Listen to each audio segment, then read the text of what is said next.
Perkenalkan, nama saya Yenita Theodida dari 1243. Saya akan menjelaskan apa itu buku non-fiksi. Buku non-fiksi adalah cerita yang dibuat berdasarkan fakta yang benar terjadi di kehidupan sehari-hari.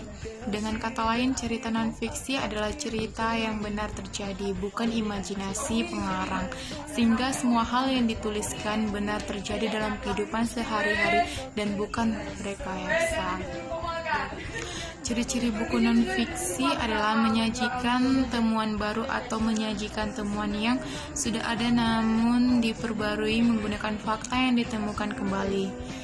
Dan yang kedua, ide yang tertulis secara jelas dan sistematis, menggunakan istilah asing yang kadang dicampur seperti handphone atau gadget. Struktur non-fiksi.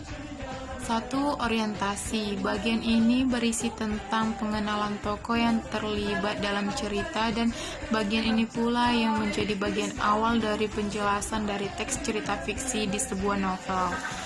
Yang kedua, urutan peristiwa. Berisi urutan peristiwa yang terjadi dalam cerita mulai dari awal permasalahan sampai akhir permasalahan.